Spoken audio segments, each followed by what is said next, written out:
Good morning सभी को। आज हम लोग पढ़ेंगे क्लास 9 का फर्स्ट चैप्टर भारत का आकार और स्थिति के बारे में। सबसे पहले हम लोग ये जानते हैं कि पूरे विश्व की मानचित्र में देखें तो भारत का एक महत्वपूर्ण स्थान है और हमारे प्राचीन काल से ही हमारी जो सभ्यता, हमारी संस्कृति है वो पूरे विश्व में इसकी एक अलग पहचान है। और अगर हम आज के टाइम में देखें तो हमारा भारत सामाजिक आर्थिक रूप से भी बहुत ज्यादा चहुमुखी प्रगति पर है और विकास कर भी रहा है। तो आज हम भारत की स्थिति के बारे में देखते हैं। सबसे पहले हम क्या देखते हैं स्थिति में कि जो हमारा भारत देश है वो उत्तरी गोलार्ध पर स्थित है। तो उत्तरी गोलार्ध पर स्थित है, इसे मुझे सबसे पहले जानना पड़ेगा ये उत्तरी गोलार्ध है क्या। तो हम ये बगल में देख रहे हैं एक हमारे ग्लोब बना हुआ है। ये ग्लोब क्या है? पृथ्वी का नमूना है। इस ग्लोब के बीच में 0 डिग्री पर एक रेखा खींची गई है जिसको हम लोग क्या बोलते हैं? भूमध्य रेखा। भू मतलब पृथ्वी और मध्य मतलब बीच में और रेखा मतलब लाइन, यानी कि पूरी पृथ्वी के बीच में जो रेखा खींची गई है उसको हम लोग क्या बोलते हैं? भूमध्य रेखा। और ये भूमध्य रेखा क्या है कि हमारे ग्लोब को 2 बराबर भागों में बांटती है। 0 डिग्री के ऊपर वाले पार्ट को हम लोग क्या बोलेंगे? उत्तरी गोलार्ध बोलेंगे और 0 डिग्री के दक्षिण वाले भाग को हम लोग क्या बोलेंगे? दक्षिण गोलार्ध बोलेंगे। तो अगर इस 0 डिग्री के ऊपर में कोई भी देश स्थित है तो उसको हम लोग ग्लोब पे या मानचित्र पे देख के हम लोग बता सकते हैं कि ये किस गोलार्ध पर स्थित है। अगर हम भारत के संदर्भ में देखें तो ये 23.5 डिग्री 23.5 डिग्री उत्तरी अक्षांश रेखा भारत के ठीक बीचों बीच से होकर गुजरती है। इसको हम लोग क्या बोलते हैं? कर्क रेखा। और हमारे भारत की स्थिति कहाँ पे? यहाँ पर है। ये हमारा भारत है। तो हम बता सकते हैं कि भारत देश कहाँ पे स्थित है? तो ये उत्तरी गोलार्ध पर स्थित है। इसी तरह से 23.5 डिग्री दक्षिण में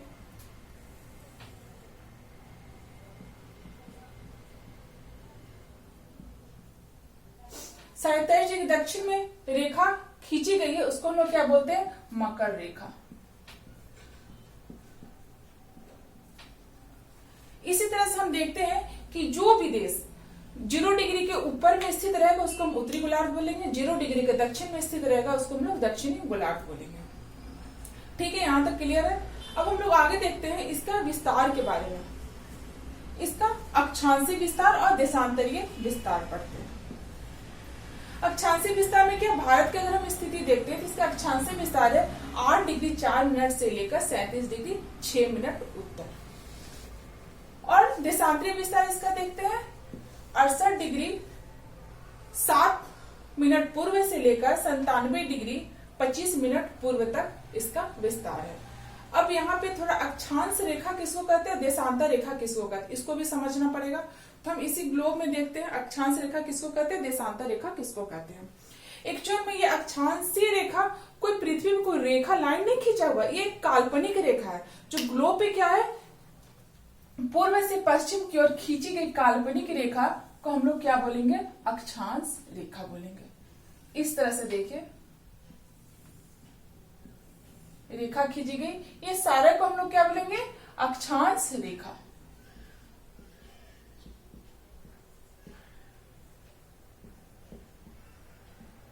और इसकी संख्या कितनी होती है? 90। यहाँ 0 हो गया, इसी तरह से इतनी लाइनिंग है ये 90 तक हमारा जाएगा। दक्षिण में भी 90 तक जाएगा और उत्तर में भी 90 तक जाएगा। अब ये अक्षांश रेखा तो समझ में आ गया। अब देशांतर रेखा भी थोड़ा देख ले। देशांतर रेखा भी एक काल्पनिक रेखा है। ये क्या? उत्तर से दक्षिण की ओर खींची गई काल्पनिक रेखा को हम लोग क्या बोलेंगे? देशांतर रेखा। इस तरह से इसकी संख्या कितनी हो जाएगी? 180 हो जाएगी।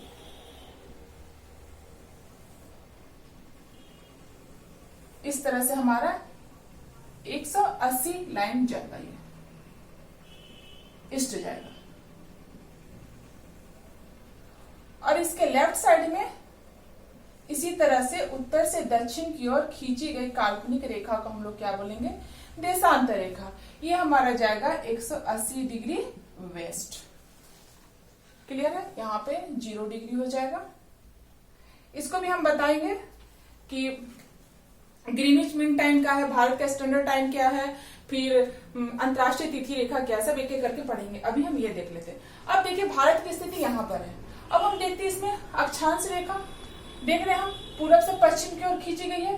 तो भारत का जो लास्ट पॉइंट है यहाँ पे 8 डिग्री 4 मिनट होगा और ऊपर वाला पॉइंट में होगा 37 डिग्री 6 मिनट।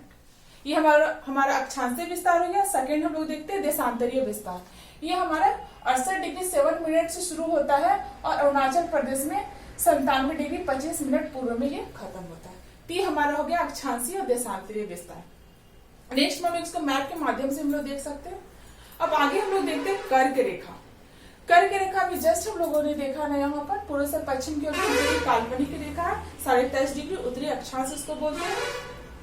ये भारत के ठीक बीचों बीच से होकर गुजरती है, यानी यहाँ से एकदम इक्वल पार्ट में ये रेखा बांटती है भारत को। और ये हमारे 7 स्टेट से होकर भी गुजरती है। यहाँ पे गुजरात हो गया, यहाँ पे मध्य प्रदेश हो गया, यहाँ पे छत्तीसगढ़ हो गया, फिर उसके बाद पश्चिम बंगाल हो गया, झारखंड हो गया, त्रिपुरा और मिजोरम हो गया। तो इनसे होकर हमारी कर्क रेखा गुजरती है। अब नेक्स्ट हम लोग देखते हैं भारतीय भूभाग के दक्षिण पूर्व में अंडमान निकोबार द्वीप समूह और दक्षिण पश्चिम में लक्षद्वीप समूह स्थित है। यहाँ पर लोग देखते हैं ये हमारा क्या हिंद महासागर है।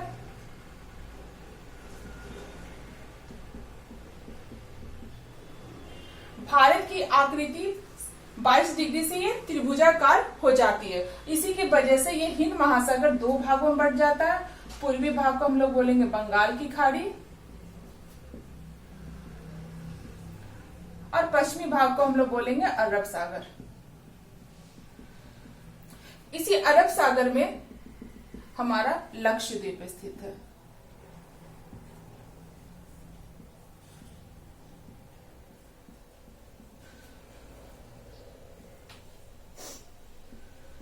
और ये हमारा अंडमान निकोबार हो गया।